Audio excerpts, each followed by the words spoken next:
Suppose करें कि आपकी गर्लफ्रेंड आपको सिर्फ 99.9 ग्राम लव करती है, तो क्या यहाँ law of conservation of love follow होगा? नहीं, यहाँ law of conservation of love follow नहीं होगा। बट मैं ये गारंटी से बोल सकता हूँ कि यहाँ law of conservation of breakup जरूर फॉलो हो जाएगा। Hello friends, welcome to cool Guru की कक्षा। आज की इस वीडियो में हम लोग लॉ ऑफ कंजर्वेशन ऑफ मास पढ़ने वाले हैं। तो चलिए हम लोग इस वीडियो को शुरू करते हैं। तो law of conservation of mass को समझने से पहले हम लोगों को दो टर्म समझना पड़ेगा। वो दो टर्म कौन कौन सा है? पहला टर्म है रिएक्टेंट और दूसरा टर्म है प्रोडक्ट। रिएक्टेंट हम लोग ऐसे सब्सटेंसेस को बोलते हैं जो कि किसी भी केमिकल रिएक्शन में एक दूसरे से कंबाइन करते हैं। किसी भी केमिकल इक्वेशन में रिएक्टेंट हमेशा लेफ्ट हैंड साइड में लिखा जाता है। इसे हम लोग और अच्छे से एक एग्जांपल के थ्रू समझते हैं। सपोज करिए हमारे पास एग्जांपल है calcium carbonate CaCO3 gives rise to calcium oxide plus carbon dioxide. तो ये जो लेफ्ट हैंड साइड लिखा गया है इसे हम लोग क्या बोलते हैं? रिएक्टेंट बोलते हैं। और अभी मैंने आप लोगों को बताया था कि रिएक्टेंट हम लोग किसे कहते हैं? रिएक्टेंट हम लोग ऐसे सब्सटेंसेस को बोलते हैं जो कि किसी भी केमिकल रिएक्शन में एक दूसरे से कंबाइन करते हैं। तो यहाँ किसके किसके आइटम कंबाइन कर रहे हैं? यहाँ कैल्शियम का आइटम कंबाइन कर रहे हैं, एक कार्बन का आइटम कंबाइन कर रहा है और 3 ऑक्सीजन का आइटम कंबाइन कर रहा है। तो इसे हम लोग रिएक्टेंट बोलते हैं। अब हम लोग प्रोडक्ट को समझते हैं। प्रोडक्ट हम लोग न्यूली फॉर्म्ड सब्सटेंसेस को बोलते हैं। किसी भी केमिकल रिएक्शन में जब रिएक्टेंट एक दूसरे से कंबाइन करते हैं और एक न्यू सब्सटेंस का फॉर्मेशन करते हैं उसे हम लोग क्या बोलते हैं? प्रोडक्ट बोलते हैं। और ये जो प्रोडक्ट है वो किसी भी केमिकल रिएक्शन के राइट हैंड साइड में लिखा जाता है। तो इसको भी हम लोग सेम एग्जांपल से समझ सकते हैं। तो यहाँ जो आप लोगों को राइट हैंड साइड में लिखा हुआ दिख रहा है कैल्शियम ऑक्साइड और कार्बन डाइऑक्साइड, उसे हम लोग क्या बोल सकते हैं? उसे हम लोग प्रोडक्ट बोल सकते हैं। क्योंकि जब कैल्शियम कार्बोनेट एक दूसरे से कंबाइन कर रहे हैं तब जाके किसका फॉर्मेशन हो रहा है? कैल्शियम ऑक्साइड और कार्बन डाइऑक्साइड का फॉर्मेशन हो रहा है और ये न्यूली फॉर्म्ड सब्सटेंसेस है। चलिए अब हम लोग law of conservation of mass को अच्छी तरह से समझते हैं। Law of conservation of mass को सबसे पहले हम लोगों के सामने ईयर 1774 में लेवोइजियर ने रखा था। अब मुझे ये तो नहीं पता कि इसका करेक्ट प्रोनाउंसिएशन क्या होता है, तो खैर छोड़िए, नाम में क्या रखा है, हम लोग आगे की ओर बढ़ते हैं। According to law of conservation of mass क्या होता है? किसी भी केमिकल रिएक्शन में in a chemical reaction the total mass of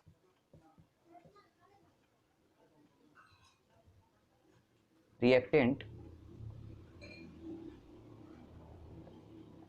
is equal to the total mass of product। मतलब लॉ ऑफ कंजर्वेशन ऑफ मास के अकॉर्डिंग किसी भी केमिकल रिएक्शन में टोटल मास ऑफ रिएक्टेंट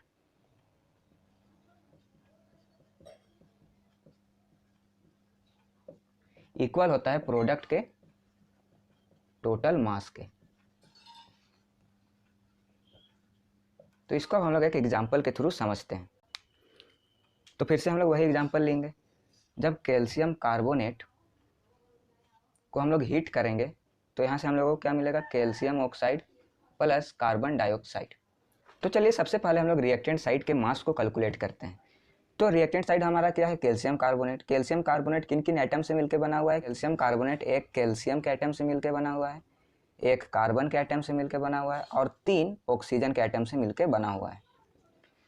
तो कैल्शियम का एटॉमिक नंबर क्या होता है? कैल्शियम का एटॉमिक नंबर होता है 20 और कैल्शियम का एटॉमिक मास क्या होता है? 40। तो एक कार्बन का एटम इसीलिए यहाँ हो जाएगा 40 ग्राम। उसी तरह से कार्बन का एटॉमिक मास क्या होता है? कार्बन का एटॉमिक मास होता है 12 और कितने एटम प्रेजेंट है? 1 एटम। तो इसीलिए यहाँ पे क्या हो जाएगा? 12 इंटू 1 डेट इज 12 ग्राम। अब यहाँ देखिए ऑक्सीजन के 3 एटम प्रेजेंट है, तो ऑक्सीजन के एक एटम का मास क्या होता है? 16। तो 3 एटम दिया हुआ है तो हम लोग क्या कर देंगे? इंटू 3। तो 16 इंटू 3 क्या हो जाएगा? 48 ग्राम।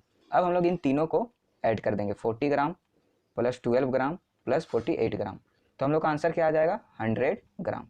तो हम लोगों को यह पता चल गया कि रिएक्टेंट साइड टोटल 100 ग्राम प्रेजेंट है। तो अगर ये chemical reaction law of conservation of mass को फॉलो करेगा तो इसका मतलब क्या कि प्रोडक्ट के साइड भी 100 ग्राम मास प्रेजेंट होना चाहिए। तो चलिए हम लोग इसे कैलकुलेट कर लेते हैं। तो यहाँ देखिए कैल्शियम ऑक्साइड किन किन एटम से मिलकर बना हुआ है। कैल्शियम ऑक्साइड 1 कैल्शियम एटम से मिलकर बना हुआ है और एक ऑक्सीजन के एटम से मिलकर बना हुआ है। तो कैल्शियम का एटॉमिक मास क्या होता है 40 और यहाँ कितने एटम प्रेजेंट है 1, इसलिए 40 × 1 क्या हो जाएगा 40 ग्राम। उसी तरह से ऑक्सीजन का एटॉमिक मास कितना होता है, ऑक्सीजन का एटॉमिक मास होता है 16 और यहाँ कितना एटम प्रेजेंट है 1, तो 16 × 1 क्या हो जाएगा 16 ग्राम। तो जब हम लोग इन दोनों को ऐड कर लेंगे तो कितना आ जाएगा 14 gram plus 16 gram is equal to 56 gram. तो आप लोग ऐसा मत सोचिए कि हाँ अभी 100 ग्राम या 56 ग्राम, इसीलिए law of conservation of mass को फॉलो नहीं करता है। अभी यहाँ क्या बाकी है हम लोग के पास, कार्बन डाइऑक्साइड बाकी है, इसको भी हम लोगों को प्लस ऐड करना होगा। तो कार्बन डाइऑक्साइड किनके किनके आइटम से मिलकर बना हुआ है हम लोग देखते हैं। तो कार्बन डाइऑक्साइड में एक कार्बन का आइटम प्रेजेंट है और 2 ऑक्सीजन का आइटम प्रेजेंट है। तो कार्बन का एटॉमिक मास क्या होता है, कार्बन का एटॉमिक मास होता है 12 और यहाँ कितना आइटम प्रेजेंट है 1, तो 12 × 1 क्या हो जाएगा 12 ग्राम। और ऑक्सीजन का एटॉमिक मास क्या होता है 16 और यहाँ ऑक्सीजन के कितने आइटम प्रेजेंट है 2, तो 16 × 2 क्या हो जाएगा 16 × 2 दैट इज इक्वल टू 32 ग्राम। तो जब हम लोग इसे ऐड करेंगे तो क्या आ जाएगा 12 ग्राम प्लस 32 ग्राम, तो हमारा आंसर आ जाएगा 44 ग्राम। अब हम लोग इन दोनों को ऐड कर देंगे, कैल्शियम ऑक्साइड के मास को और कार्बन डाइऑक्साइड के मास को। तो 56 gram plus 44 gram that is equal to 100 gram. तो क्या ये reaction law of conservation of mass को फॉलो कर रहा है, बिल्कुल फॉलो कर रहा है। क्यों फॉलो कर रहा है, क्योंकि रिएक्टेंट के साइड भी 100 ग्राम मास प्रेजेंट है और प्रोडक्ट के साइड भी 100 ग्राम मास प्रेजेंट है। और यही बात हम लोगों से लॉ ऑफ कंजर्वेशन ऑफ मास बोलता है। क्या बोलता है, फिर से रिवाइज कर लेते हैं। लॉ ऑफ कंजर्वेशन ऑफ मास यह बोलता है कि किसी भी केमिकल रिएक्शन में रिएक्टेंट का टोटल मास किसके इक्वल होना चाहिए, प्रोडक्ट के टोटल मास से इक्वल होना चाहिए। तो यहाँ देख लीजिए रिएक्टेंट साइड भी 100 ग्राम है और प्रोडक्ट साइड भी 100 ग्राम मास प्रेजेंट है। अगर आप लोगों को law of conservation of mass chemistry के टर्म में समझ में नहीं आया होगा तो टेंशन लेने की कोई ज़रूरत नहीं। अब मैं इसे आप लोगों को लव के टर्म में समझाता हूँ और उसमें आप लोग एक्सपर्ट तो हैं ही, तो आप लोगों को समझने में बहुत आसानी होगी। तो हम लोग का हेडिंग क्या हो जाएगा, law of conservation of love. तो सबसे पहले हम लोग एक एग्जाम्पल लेते हैं। ये हैं आप और ये है आपकी गर्लफ्रेंड। ये बाल बड़े बड़े, मेरे ड्राइंग पे मत जाइएगा और गुस्सा मत होइएगा ड्राइंग से, बस समझने के लिए। तो ये थे आप और ये आपकी गर्लफ्रेंड। तो according to law of conservation of love क्या होना चाहिए कि अगर आप अपनी गर्लफ्रेंड को 100 ग्राम लव करते हैं, लव को किस में मेजर कर रहे हैं हम लोग, ग्राम में, तो अगर आप अपनी गर्लफ्रेंड को 100 ग्राम लव करते हैं तो law of conservation of love के अकॉर्डिंग आपकी गर्लफ्रेंड को भी आपको 100 ग्राम लव देना होगा। अगर आप लोग दोनों में से कोई भी एक दूसरे को 100 ग्राम लव देने में कामयाब नहीं हो पाए तो law of conservation of love break हो जाएगा। सपोज करें कि आपकी गर्लफ्रेंड आपको सिर्फ 99.9 ग्राम लव करती है, तो क्या यहाँ law of conservation of love follow होगा, नहीं, यहाँ law of conservation of love follow नहीं होगा।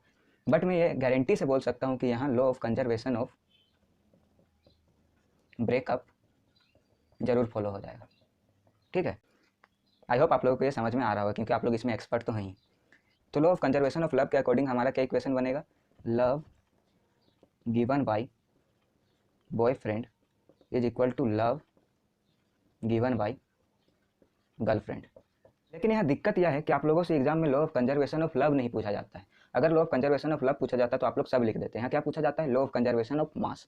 तो अब आप लोगों को टेंशन लेने की जरूरत नहीं है, आप लोगों को समझ में आ गया होगा कि जिस law of conservation of love बोलता है कि love given by BF is equal to love given by girlfriend, उसी तरह से law of conservation of mass क्या बोलता है, total mass of reactant is equal to total mass of product. अगर आप लोगों को law of conservation of mass पर बेस्ड न्यूमेरिकल प्रॉब्लम प्रैक्टिस करना है तो आप लोग डिस्क्रिप्शन बॉक्स पे दिए गए लिंक को क्लिक करके मेरे साथ न्यूमेरिकल प्रैक्टिस कर सकते हैं। आई होप आप लोगों को law of conservation of mass और law of conservation of love का सारा फंडा समझ में आ गया होगा। अगर आप लोगों को यह वीडियो अच्छा लगा तो आप लोग इसे लाइक कर सकते हैं और law of conservation of like को मेंटेन कर सकते हैं। और अगर आप लोग इस चैनल पर नए हैं तो प्लीज़ इस चैनल को सब्सक्राइब कर लीजिएगा और आप चाहे तो इसे अपने दोस्तों के साथ भी शेयर कर सकते हैं। So thanks for watching.